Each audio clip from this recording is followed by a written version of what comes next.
Começa agora mais um Correspondente Médico com o Dr. Fernando. E aí, doutor, tudo bem? Tudo bem, Elisa. Vamos trabalhar? Com muita saúde, sempre que desejamos, né? É que isso estejamos sempre bem e sempre com a sua companhia, sua participação. Vai lá no Twitter e você coloca sua pergunta, sua dúvida, sua sugestão para o nosso quadro, mas sempre marque a gente, hashtag Correspondente Médico, porque eu estou com o Twitter aberto aqui em tempo real com você. Nós começamos hoje falando sobre os casos de pacientes infectados por linhagens diferentes da Covid-19. É aquele momento que a gente pensa, era só o que nos faltava, né? Mas é isso mesmo, de fato, pessoas infectadas por linhagens diferentes. Cientistas brasileiros do Rio de Janeiro e também do Rio Grande do Sul identificaram os 2 primeiros casos de infecções simultâneas por formas diferentes do coronavírus. E isso tem um nome, viu? Se chama co-infecção. Os casos são de 2 pessoas adultas que foram infectadas com as diferentes cepas do vírus. Isso foi em novembro do ano passado. Sobre esse assunto, antes da gente tratar aqui com o Dr. Fernando Gomes, a gente vai chamar uma breve explicação do Fernando Spilk, que é porta-voz da pesquisa responsável por essa descoberta no Rio Grande do Sul. O que é importante nesse momento não é tanto a questão de preocupação em relação à clínica ou efeitos clínicos que esta co-infecção poderia gerar nos pacientes, esta infecção simultânea por diferentes linhagens do SARS-CoV-2, mas sim a possibilidade que existe de estes genomas infectando nesses indivíduos, em alguns momentos, a mesma célula, sofrerem um processo que nós chamamos de recombinação, ou seja, que 2 genomas diferentes se combinem, misturando mutações que podem dar vantagens evolutivas a esses vírus, gerando a partir de 2 linhagens uma terceira nova linhagem. Ou seja, poderia haver uma aceleração, um acréscimo na velocidade de geração de novas linhagens se este mecanismo se torna algo frequente.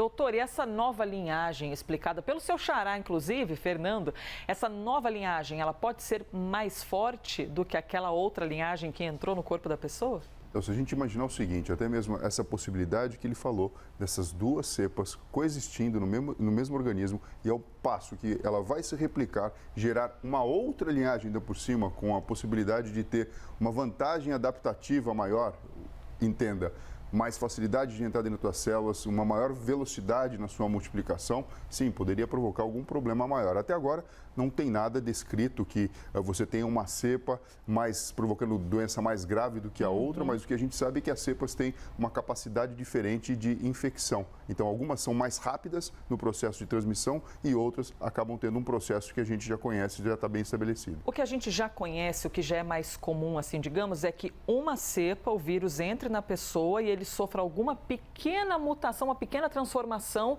e saia transformado. E o que a gente está vendo agora é que são 2 cepas, ou seja, 2 vírus diferentes. Mas quando eu digo diferente, o senhor já explicou, né? Que ele é minimamente diferente. Ou seja, é algo que vem a piorar a situação. Se você parar para pensar, Elisa, é mais ou menos como se fosse uma gestação de gêmeos. Você espera, na verdade, que tenha um filho sendo gerado na barriga de uma mulher e não 2, né? E a partir do momento que você tem o gemelar, você presta atenção de uma maneira diferente. Então, a gente tem aqui uma cepa causando o coronavírus e aquelas outras que a gente discute que existem também, de repente, causando a mesma doença numa mesma pessoa ao mesmo tempo. Então, se isso está acontecendo com alguma pessoa, você pode imaginar que deve acontecer com outras também. Em que situação? O indivíduo está num ambiente, aí tem a contaminação por uma cepa, tem por outra, e a partir do momento que ele consegue e faz, na verdade, o suporte para 2, ele vai transmitir 2 também. E como a gente identifica isso? Porque pode ser que isso exista com mais pessoas, mas que simplesmente não passaram por um exame para identificação. A resposta para isso seria o sequenciamento genético feito em todo indivíduo que venha a ser contaminado, para que você possa identificar se de fato é uma cepa única ou se você tem a coexistência de 2 na mesma pessoa. Daí a importância do investimento em tecnologia, em estudo, em testes, porque é justamente com essa ferramenta que informações como essas são identificadas. Exato. Se você não tem recurso para fazer esse estudo, você não consegue saber de fato o que está acontecendo. E é lógico, né? Qualquer estudo é feito com amostra. Não é que você vai sair, então, em todas as pessoas, testando tudo a todo momento, porque também seria praticamente impossível. Isso tem que ficar claro para todo mundo que a ciência tem que ser algo organizado, porque necessita de recursos recurso e também necessita de um direcionamento do que vamos fazer com aquele conhecimento que está sendo adquirido. Custa dinheiro, né? Assim como tem muita gente que não sabe se infectou ou não, que gostaria até de fazer um teste para saber, mas não faz porque custa dinheiro, né? Um exame de sangue, por exemplo, tem lugares que custa ali R$300. Tem gente que não tem condição de pagar por isso e muitas vezes acaba nem sabendo se já pegou ou não a Covid. E nem sempre vai trazer um benefício real e concreto para a pessoa, né? Vamos para o nosso próximo assunto, trazendo aqui, porque a vacina segue em alta aqui no nosso quadro, né, doutor? Principalmente depois da chegada da nossa segunda vacina aqui no Brasil, né? Porque nesta semana começou a distribuição da vacina de Oxford em nosso país. E aí, quando as imagens da vacinação são exibidas, tem um detalhe que chama atenção, doutor. Eu vou trazer aqui primeiro a pergunta de um telespectador e depois a gente mostra essas imagens, que, aliás, é mais um xará seu, Fernando Rubino. Fernando hoje, né? Daqui a pouco eu vou me chamar Fernanda aqui para ficar combinando com vocês, gente. Fernando Rubino perguntou aqui, ó.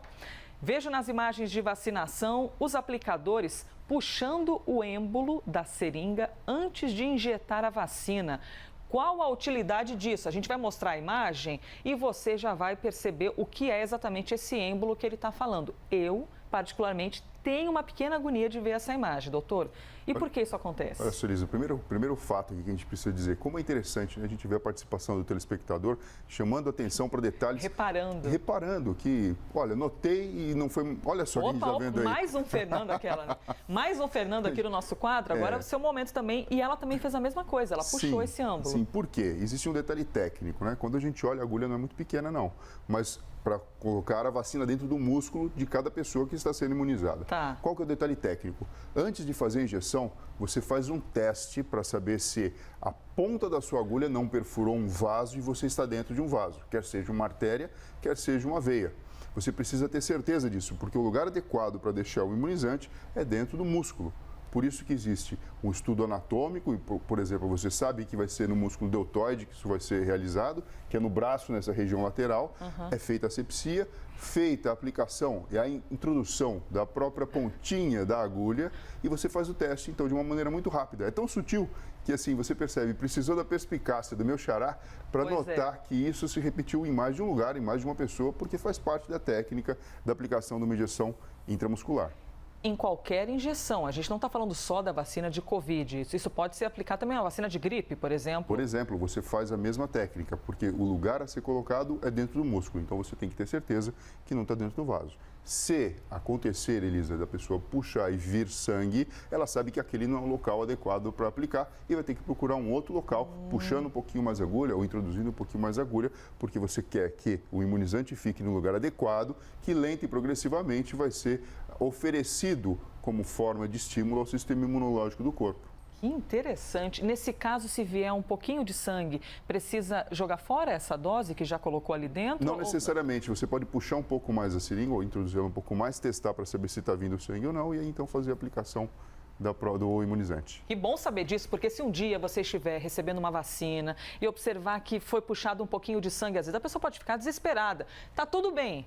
Só foi um errinho ali de percurso. Exato. Então, assim, existe o cuidado técnico, né? A gente sabe que, dependendo do imunizante, é muito mais adequado você realizar a vacina no braço, acaba sendo muito mais rápido. E quando a gente lembra das vacinas que são aplicadas na nádega, por exemplo, existem cuidados ainda por cima maiores em relação à localização onde vai ser feita a injeção, porque existem nervos que passam embaixo do corpo, em regiões profundas e que podem ser lesados se a injeção for feita no lugar errado. Por exemplo, uma injeção errada feita na região do glúteo pode pegar o nervo ciático e você imagina que é uma complicação neurológica que ninguém quer passar por isso. A gente continua falando agora sobre o combate às novas cepas do coronavírus. Por quê?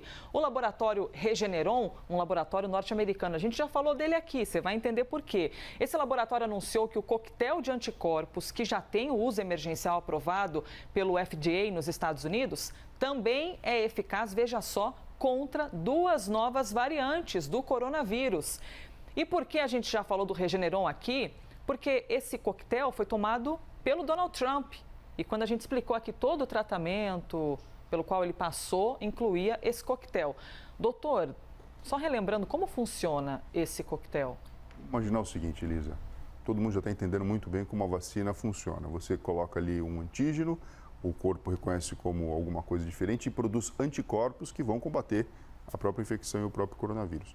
Quando você oferece esse produto já feito, que é o que a gente está falando, você já dá os anticorpos, você então teria uma etapa pulada no processo biológico da própria estruturação da defesa do organismo. Então é mais ou menos assim que funciona. Quando você oferece esse medicamento, você já está dando o anticorpo pronto para a pessoa, sem necessariamente depender do sistema imunológico para que ele fosse produzido. Então, em teoria, você provoca um curto-circuito de uma forma muito rápida, você já dá o elemento importante para combater a SARS-CoV-2. E o avanço, então, desse assunto, segundo o próprio laboratório Regeneron, é de que esse coquetel seria eficaz para combater 2 cepas da Covid-19, que é avanço interessante. Sim, isso é extremamente importante a gente saber e reconhecer. Lembrando que, quando você compara essa metodologia com a vacina, é lógico que a vacina acaba sendo, do ponto de vista biológico, muito mais interessante, porque você faz com que o organismo tenha memória para a produção de anticorpos